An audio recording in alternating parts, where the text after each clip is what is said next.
우리가 함께 읽은 본문 말씀 욥기는 성경 가운데서 가장 오래된 책입니다. 이 책은 욥이라고 하는 한 사람의 이야기를 다루고 있습니다. 성경 가운데에서 한 인물에 대해서 이렇게 장장 42장이나 다룬 사례가 없습니다.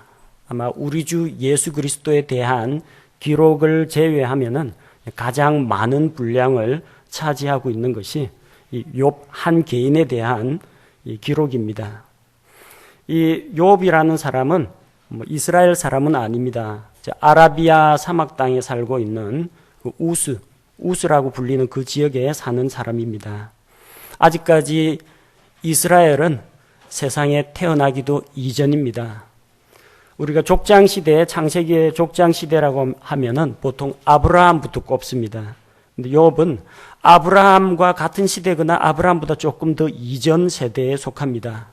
노아 홍수가 끝나고 각 민족들이 곳곳으로 흩어지기 시작할 때 그 무렵의 사람입니다. 그래서 욥기에는 율법에 대한 이야기가 나오지 않습니다. 또 성막에 대한 이야기도 나오지 않고 욥 자신이 하나님 앞에서 직접 번제 희생물을 드립니다.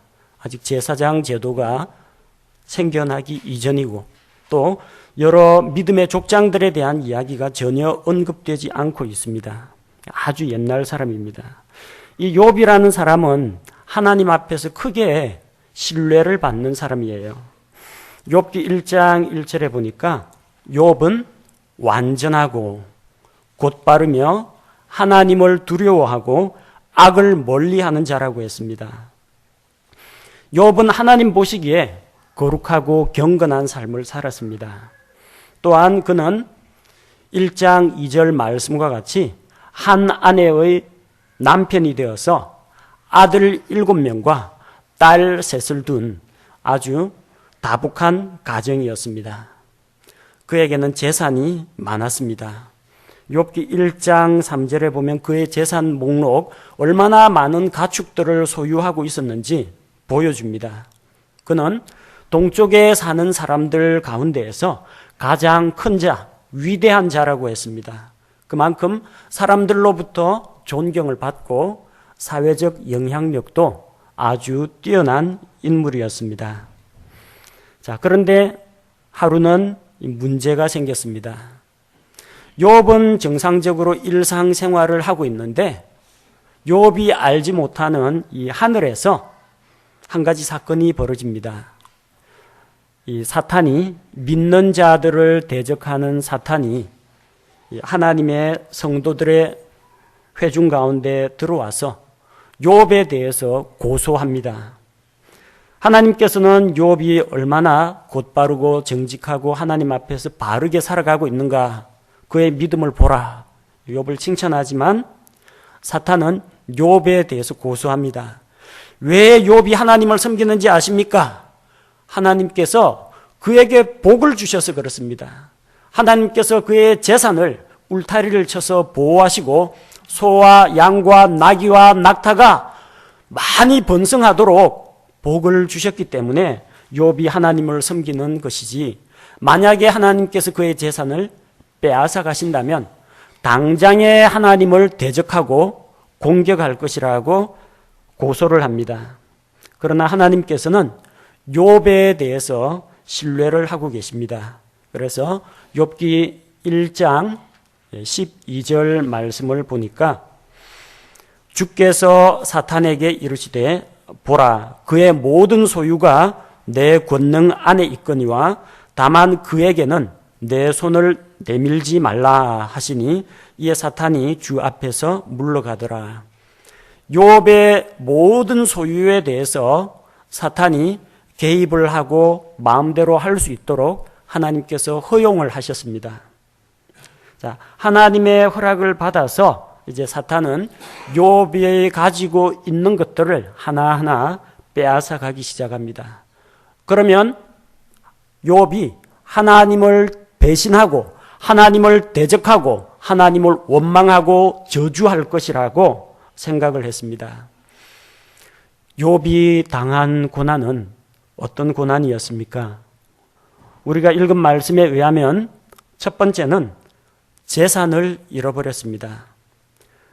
오늘 읽은 말씀 14절과 15절 말씀을 보니까 스바 사람들이 소들과 나귀들을 빼앗아 갔고 그의 종들을 죽여버렸습니다.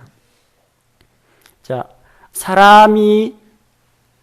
사람으로부터 이런 물건을 강탈당하고 빼앗기고 죽임을 당하는 일이 있습니다. 이렇게 인재를 당할 때도 있습니다. 때로는 천재지변을 만나기도 합니다. 16절에 보니까 이번엔 사람이 아닙니다. 하늘에서 불이 내려와서 양들과 종들을 태워 없앴습니다. 자, 이런 인재와 함께 천재도 경험합니다. 17절에 보니까 갈대아 사람들이 그의 종들을 죽이고 낙타들을 빼앗아 갔습니다. 하루아침에 그 많은 재산을 송두리째 다 빼앗겼습니다. 대부분 부자가 망해도 3대는 간다, 그런 이야기가 있습니다.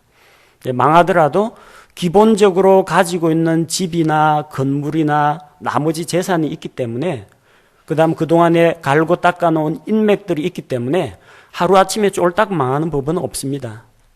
그러나 그 당시에 그게 욥이 가지고 있던 모든 것이었습니다. 모든 것을 송두리째 잃어버렸습니다. 자, 이 정도 되면은 상당히 심각한 상황입니다.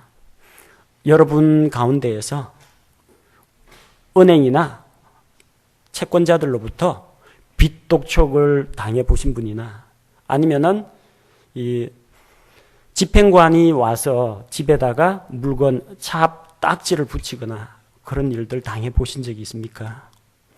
직장을 하루아침에 잃어버린 적이 있습니까? 갑자기 누구 보증을 잘못 썼다가 혹은 자기 친족이 안고 있는 채무를 자기가 갑자기 떠안게 된 그런 경험이 있습니까? 눈앞이 캄캄하죠. 재산을 빼앗긴다는 것은 우리가 일상생활 가운데에서 살아가는 기본적인 삶의 터전과 우리가 살아갈 수 있는 그런 힘, 원동력의 일부를 빼앗긴다는 것을 의미합니다. 욥은 철저하게 망했습니다. 다 빼앗겼습니다. 남아있는 게 없습니다. 염소 새끼 한 마리 남지 않았습니다.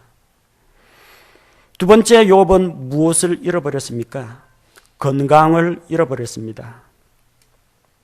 욥기 2장에 가니까 재산을 다 빼앗겨도 욥이 하나님을 배신하지 않고 하나님을 찬양합니다.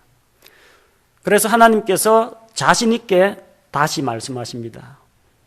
나의 의로운 종 욥을 보았느냐? 그의 믿음을 보았느냐? 비록 그가 가진 것을 빼앗겼지만 그가 자기의 순수한 믿음을 그대로 지키고 있다고 욥을 칭찬하십니다. 사탄은 또다시 고소를 합니다. 재산 그게 다 무엇입니까?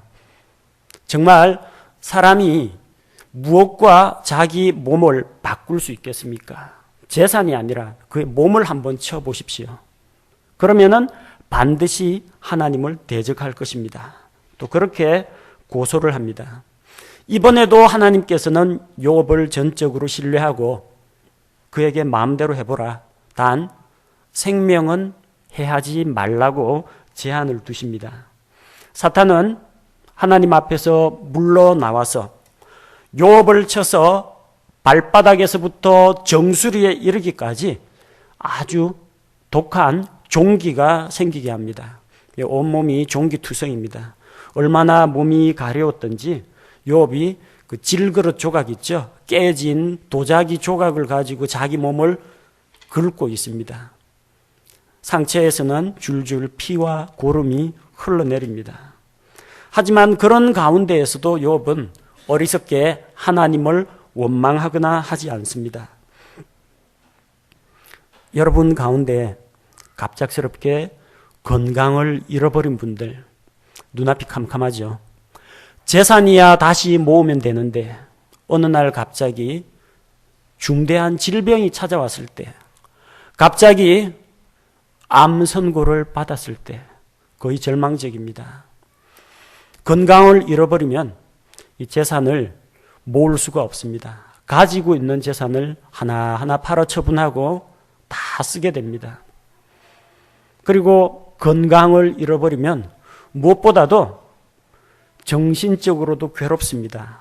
짜증이 나고 불편하고 다른 사람하고 관계도 힘들어지고, 자, 이런 어려운 상황 가운데 있지만 욥은 자기의 믿음을 굳건하게 지켰습니다. 또 무엇을 잃어버렸습니까? 가족을 잃었습니다. 자기가 재산을 빼앗기고 건강을 잃어버렸다고 할지라도 아들, 딸, 젊은이가 10명이나 있어요. 그럼 이 아들, 딸이 돈 벌어가지고 자기 아버지를 얼마든지 부양을 할 수가 있는데 이제는 그런 희망이 없어요. 갑자기 집이 무너져가지고 7 아들과 3 딸이 한날 한시에 일제히 죽었습니다. 부모님이 돌아가시면 산에다 묻고 자식이 죽으면 부모의 가슴에 묻는다는 옛말이 있습니다. 자기보다 한창 어리고 젊은 이 어린 아들, 딸들이 그것도 1명 잃어버린 게 아니라 10명을 한날 아침에 다 잃어버렸습니다. 이게 누구한테 죽임을 당했으면은, 아니면 누구의 잘못으로 사고가 일어났으면 그 책임이라도 추궁하겠지만, 이게 갑자기 큰 바람이 불어가지고 집안 내리에 앉아가지고 깔려 죽은 거예요. 어디에다 하소연을 할 수 있겠어요? 정말 억울하고 갑갑한 그런 심정입니다. 아들, 딸 이런 그런 절망적인 상황이 욥에게 찾아왔습니다. 그래도 옆에 믿고 따라주는 순종적인 아내가 있어주면 얼마나 든든하겠습니까? 욥이 제 아무리 독한 질병에 걸렸다고 할지라도 옆에서 지극정성으로 간호하고 보살펴주고 하나님께 기도합시다 하는 이런 아내가 있으면 얼마나 좋겠어요. 아들, 딸 다 죽었지만 남편의 마음을 위로해주고 또 함께 우리 하나님을 찬양합시다 하는 이런 아내가 있으면 좋겠는데, 욥기 2장 9절 말씀을 보니까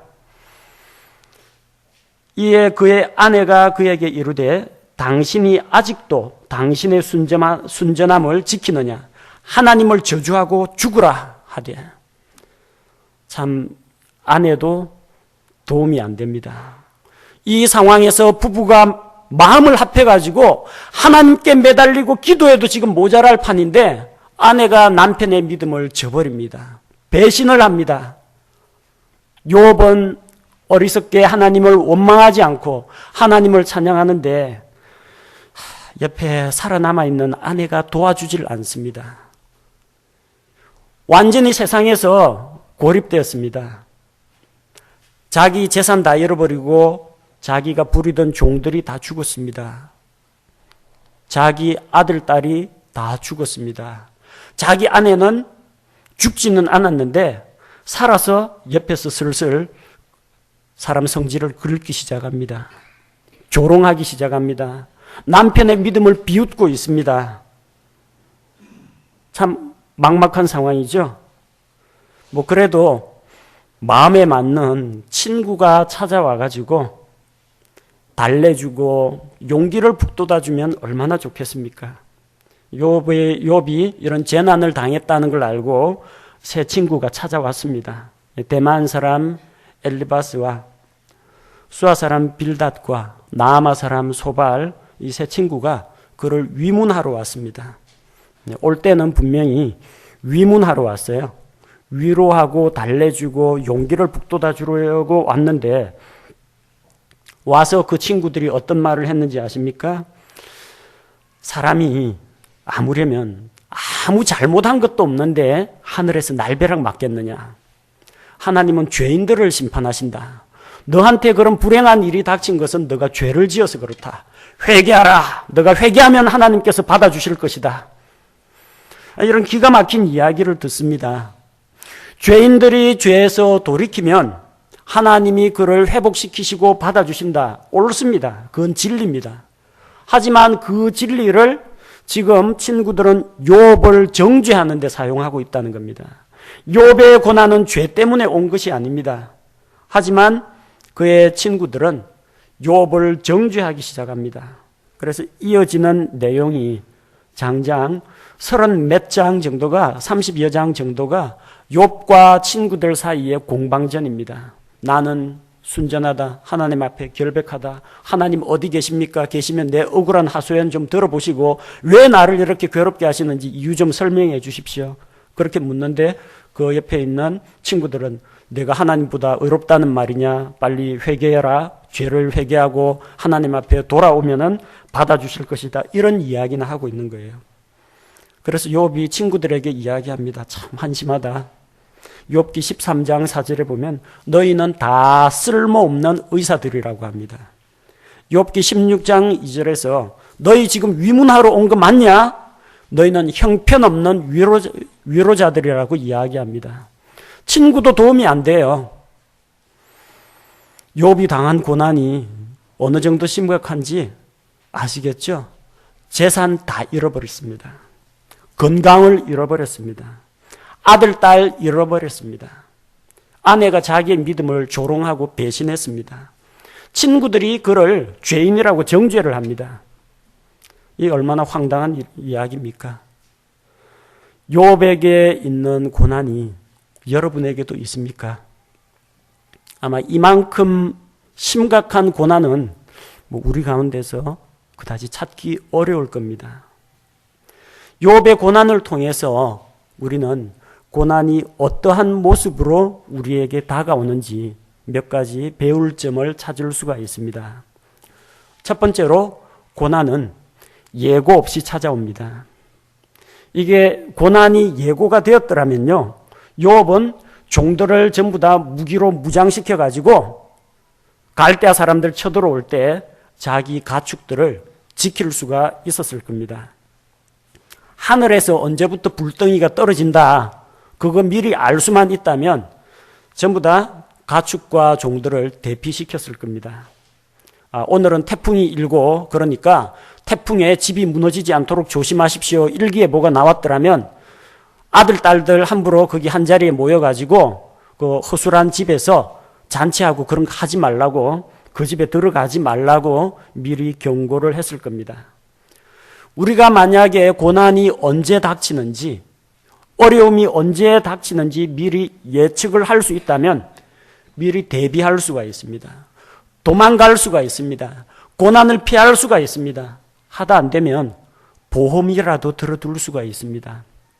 그러나 고난은 갑작스럽게 닥쳐오기 때문에 우리에게 큰 위협이 되는 것입니다. 두 번째로, 이 고난은 거의 대부분 동시다발적으로 터집니다. 그리고 연이어서 터지는 그런 속성이 있습니다. 우리 읽었던 16절 말씀을 보니까 그가 아직 말할 때에 또 다른 사람이 찾아옵니다. 17절 그가 아직 말할 때에 또 다른 사람이 긴급 보고를 합니다. 18절 그가 아직 말할 때에 또 다른 사람이 옵니다. 거의 동시에 터진 겁니다. 그래서 각각 그 소식을 전하러 왔는데 연이어서 이런 슬픈 소식, 안타까운 소식이 계속 욥에게 들어오는 겁니다. 욥에게 닥친 고난은 거의 동시에 여기저기서 한꺼번에 찾아왔습니다. 설상가상이라고 하죠. 엎친 데 덮친 격이라고 합니다. 사업이 잘 안 되는데 가족은 중환병에 걸리고, 근데 자녀들은 또 삐딱한 길로 나가고, 그래서 한꺼번에 닥치는 그 고난의 무게 때문에 고난의 무게가 보통 때보다 더 힘들고 무겁게 느껴지는 것입니다. 셋째로, 고난은 아무런 이유 없이 찾아오기도 합니다. 도둑질 하다가 붙잡혀가지고 재판받고 감옥에 가는 것은 고난이라고 할 수가 없습니다. 그것은 죄에 대한 당연한 심판의 결과이지 고난이라고 하지 않습니다. 욥은 자기가 왜 고난을 당해야 하는지 알 수가 없었습니다. 성경은 그의 고난이 사탄이 고소한 것에 대해서 하나님께서 그를 옹호하시고 변호하시고 그의 믿음을 한번 고난으로 시험해 보도록 허락하셨기 때문이라고 이야기하고 있습니다. 고난의 이유에 대해서 우리가 잘 모르는 경우도 있습니다. 때로는 이런 고난 때문에 우리가 깝깝함을 느끼게 됩니다. 또한 고난은 의인에게도 찾아온다는 이야기입니다. 나는 잘 살고 있는데도 고난이 닥칠 수가 있습니다. 모범 운전자는 교통사고 안 당합니까? 모범 운전자는 나만 운전 똑바로 하면 교통사고 안 납니까? 나는 술도 안 마셨고 교통신호도 다 지켰고 졸지도 않았고 전방 주시도 다 했는데 건너편 중앙선을 침범해가지고 트럭이 돌진해오면 속절없이 교통사고 당하는 겁니다. 그런 경우가 많이 있습니다. 욥은 잘못한 게 없어요. 하지만 그는 고난을 당했습니다. 욥은 하나님께서도 인정하는 의인이었습니다. 욥기 1장 8절에 보면 주께서 사탄에게 이르시되 내가 내 종 욥을 깊이 살펴보았느냐 그와 같이 완전하고 곧바르며 하나님을 두려워하고 악을 멀리하는 자가 땅에 없느니라 그렇게 말씀하셨고 다른 성경에서 욥은 성경에 기록된 3대 의인 가운데 한 명으로 꼽힙니다. 에스겔 14장 14절 말씀을 보니까 비록 노아, 다니엘, 욥 이 세 사람이 그 안에 있다 할지라도 그들이 자기 의로 자기 혼만 건지리라 주 하나님이 말을 하노라. 노아, 다니엘, 욥 이 세 사람은 성경이 인정하는 의인입니다. 의인에게도 고난이 닥칩니다. 욥도 고난을 당했습니다. 바울도 고난을 당했습니다. 우리 주 예수님께서도 잘못한 것 하나 없이 고난을 당하셨습니다. 예수님을 믿는 우리 역시 예외가 아닙니다.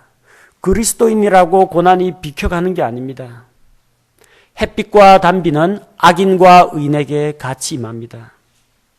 마찬가지로 까닭 없는 재난이나 질병이 그리스도인에게 갑자기 찾아올 수도 있다는 것입니다.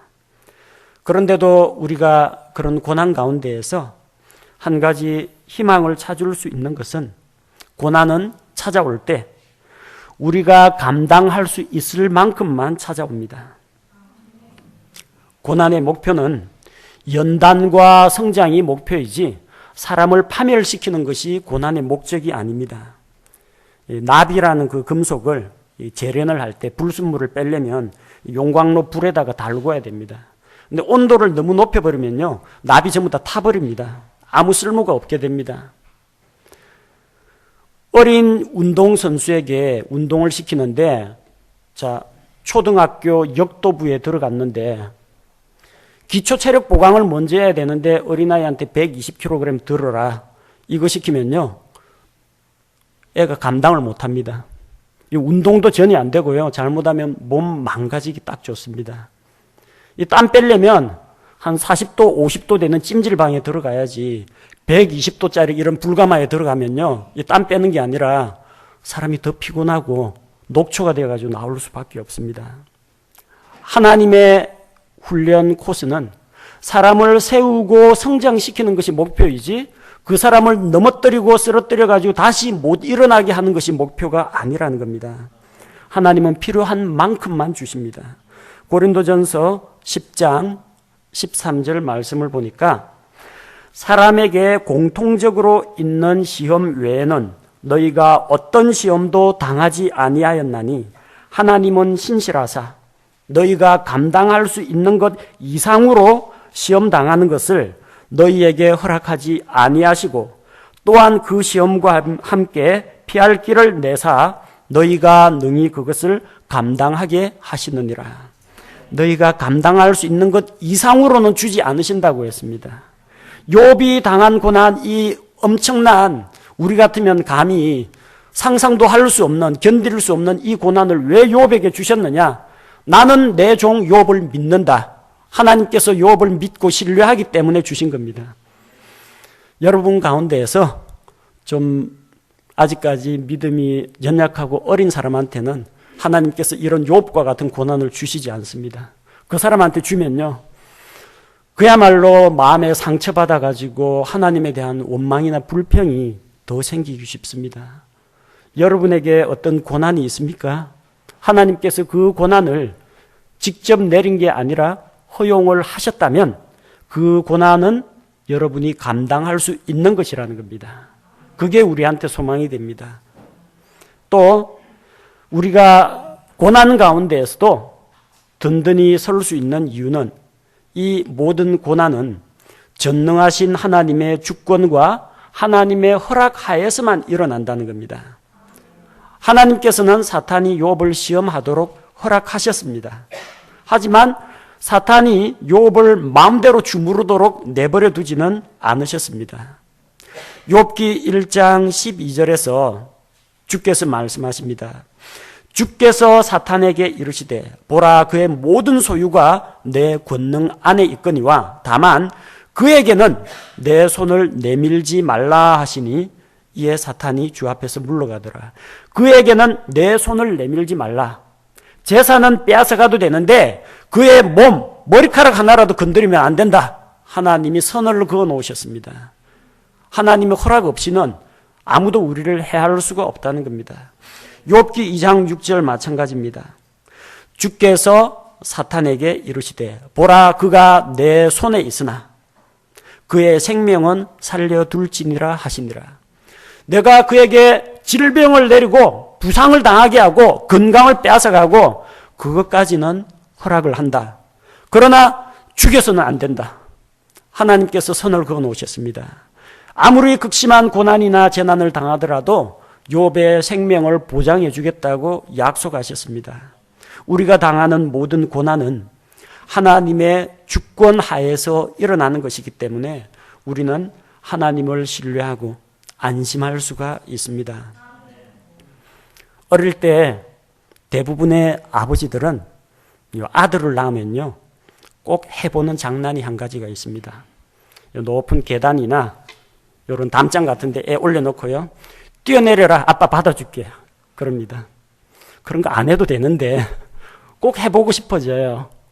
그래가지고 애가 처음에는 무서워요 싫어요 그러다가 낮은 것부터 점점 하다 보면 담장에 올려놓고 뛰어내려라 아빠 받아줄게 하면 폴짝 뛰어내리면 아빠는 착 받아줍니다. 왜 아들이 그거 믿고 뛰어내리는지 아십니까? 아버지를 믿어서 그래요. 아들을 그거 재미있어 합니다. 아버지의 능력을 믿기 때문에 문제 생기면 아버지가 책임진다는 걸 믿기 때문에 자신을 그냥 내어 맡기는 겁니다. 아버지가 안 받아주면 자기는 바닥에 처박힐 수밖에 없다는 걸 알면서도 그러나 아버지가 그럴 뿐이 아니라는 것을 믿기 때문에 안심하고 뛰어내리는 겁니다. 고난을 당할 때 우리가 절망하지 않는 이유가 무엇입니까? 뛰어내려라 아버지가 받아준다 하고 하나님이 약속하시기 때문에 우리는 두려움 없이 고난에 맞설 수가 있는 것입니다. 고난에 대처하는 성경적인 방법이 있습니다. 첫 번째는 되도록이면 도망가십시오. 괜히 맞서 싸우려고 하지 말고 36개 주랭랑이 제일입니다. 일부러 고난에 대해서 맞받아칠 필요가 없습니다. 반대편 차선에서 중앙선 침범해가지고 차가 중앙선 넘어가 나한테 돌진해 오는데 나는 교통신호 차선 지키고 있다 해볼 테면 해봐라 하고 이거 하면은 사고 납니다. 그보다는 조금 손해를 보더라도 핸들 꺾어가지고 가로수를 들이받든지 인도에 조금 맞물려 들어가더라도 일단 피하고 볼 일입니다. 그 고난에 올 테면 오라 해가지고 맞서 싸울 필요는 없다는 겁니다. 왜 그렇습니까? 고린도전서 10장 13절에 하나님이 말씀하셨습니다. 시험과 함께 피할 길을 내신다고 그랬습니다. 피할 길을 주신다면 피해야죠. 왜 일부러 고난하고 맞서 싸우고 괴로움을 자초하려고 합니까? 할 수만 있거든 피할 수 있으면 피하는 것이 상책입니다. 그런데 어떤 데는 이 피할 수 없는 경우도 있어요. 피할 수 없는 경우에는 그냥 참는 수밖에 없습니다. 베드로전서 2장 20절 말씀을 보니까 너희가 너희 잘못으로 인하여 매를 맞고 참으면 그것이 무슨 영광이냐.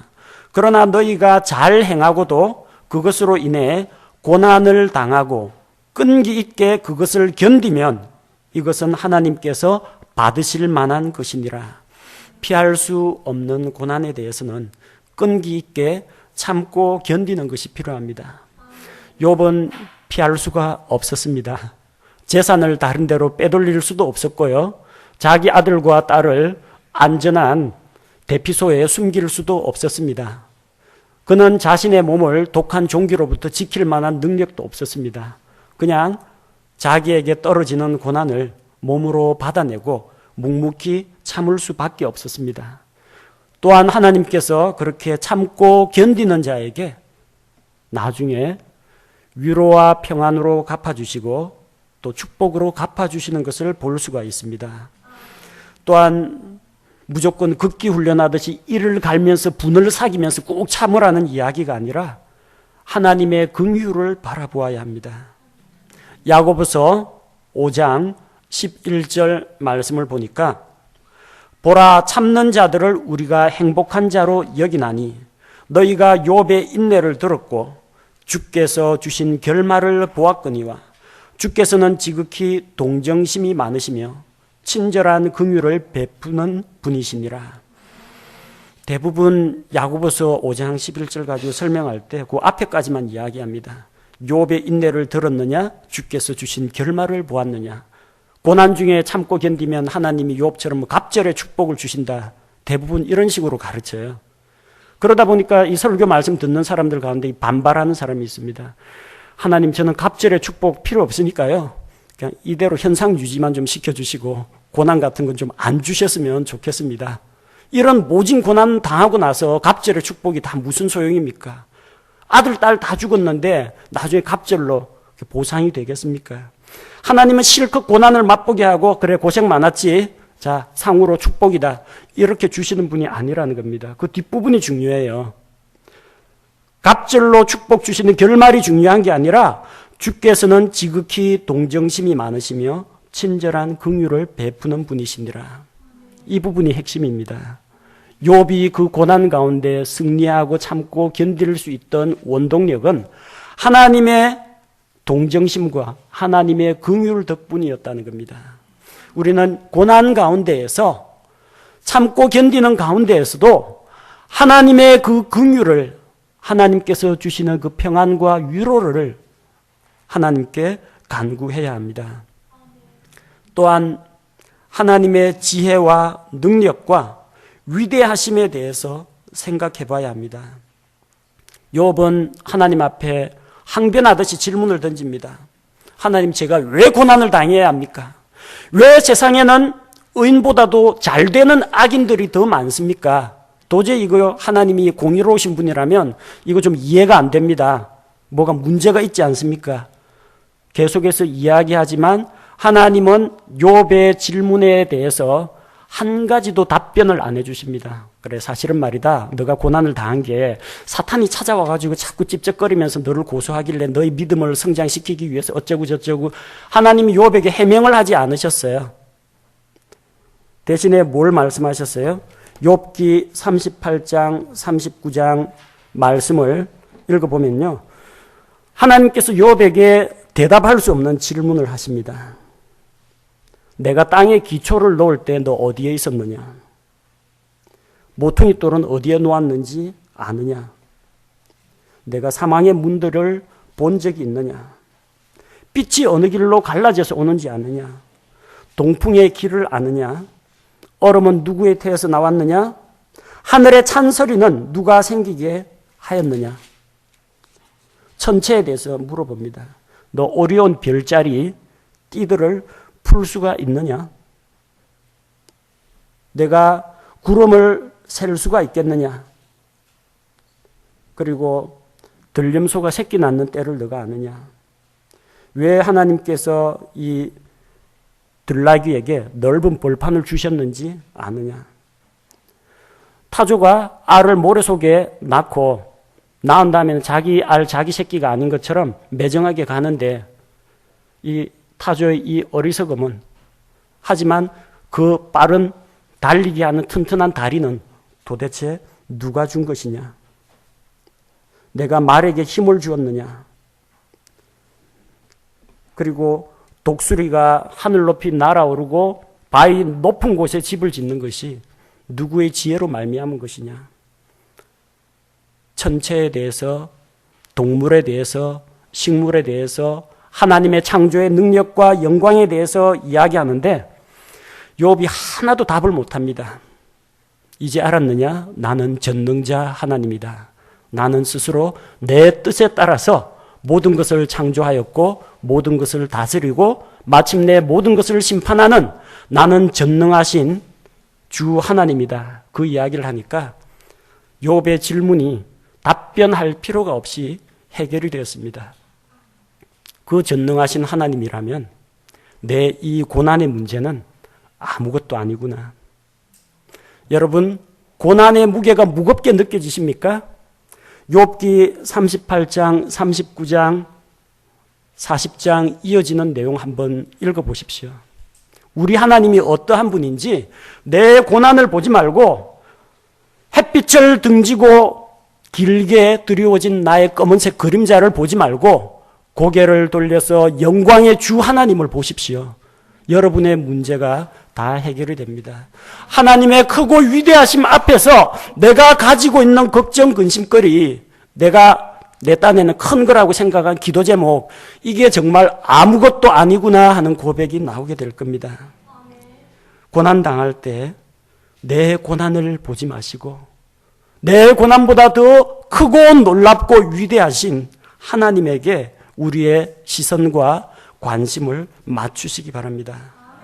그런 다음에는 하나님을 신뢰하고 그분께 나 자신을 드리고 맡기시기 바랍니다. 사람을 믿지 마십시오.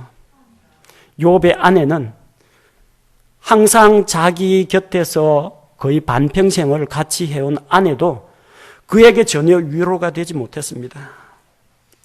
우리는 의리의 사나이 이렇게 이야기하던 욥의 세 친구가 아무런 도움이 되지 못했습니다. 쓸데없는 의사, 형편없는 위로자들이 되었습니다.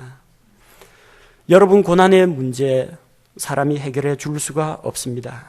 오로지 하나님께 전적으로 믿고 맡겨야 합니다. 베드로전서 4장 19절 말씀을 보면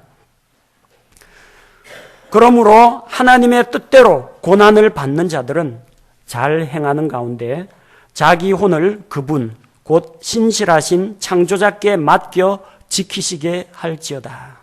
하나님께 여러분을 맡기시기 바랍니다. 제가 해줄 수 있는 것은 기도해 줄 수 있는 것 이외에는 문제를 해결해 드릴 능력은 없습니다. 주변에 있는 형제 자매들, 여러분 딱한 처지를 듣고 마음을 같이 해서 하나님께 기도해 주고 위로해 줄 수는 있지만 근본적으로 문제를 해결해 줄 수는 없다는 겁니다. 오로지 전능하신 주님, 창조주 하나님께 여러분 자신을 내어 맡기시기 바랍니다. 우리 성도들 가운데 삶의 무게에 짓눌려서 힘들어 하시는 분이 계십니까? 어느 날 갑자기 사업의 실패로 경제적으로 휘청이는 분들이 있습니까? 한날 한시에 갑작스러운 사고로 인해서 신용불량자가 되어버린 적이 있습니까? 아니면은 몹쓸 질병 때문에 힘들어 하시는 분이 있습니까?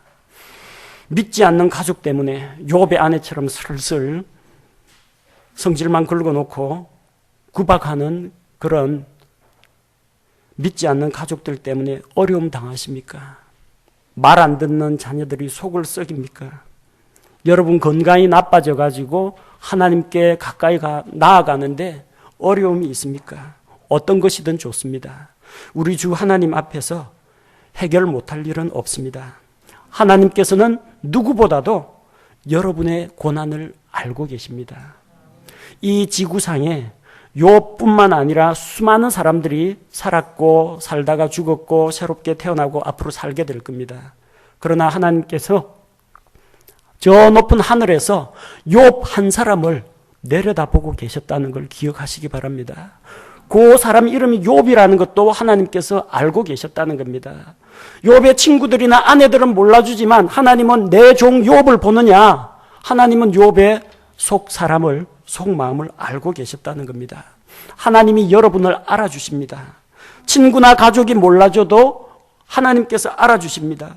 여러분의 고난을 알고 계십니다. 그 고난이 언제 닥치고 그 다음에 어떠한 일이 일어날지, 고난의 끝에 연단을 받아서 어떤 일이 일어날지는 우리 주님께서 알고 계십니다. 고난 가운데 친절과 긍휼을 베푸시는 분도 주 하나님이십니다. 또한 그 고난의 문제를 해결할 능력을 갖추고 있는 분도 주 하나님이십니다. 따라서 하나님을 신뢰함으로써 고난을 극복하시기 바랍니다. 고난은 무겁고 괴로운 것이긴 하지만 그 고난을 통해서 우리의 믿음이 연단을 받고 한 걸음 더 하나님을 더욱더 간절히 붙잡게 되고 또 그를 통해서 나 자신의 믿음을 다시 점검하고 돌아보는 기회가 되며 또 안 믿는 가족들과 또 불신자들에게 복음을 전할 수 있는 그런 기회가 되기도 합니다. 고난 앞에서 당당하십시오. 고난 앞에서 하나님을 찬양하시고 욥과 같이 믿음으로 승리하는 삶을 사시기 바랍니다. 제가 기도하겠습니다.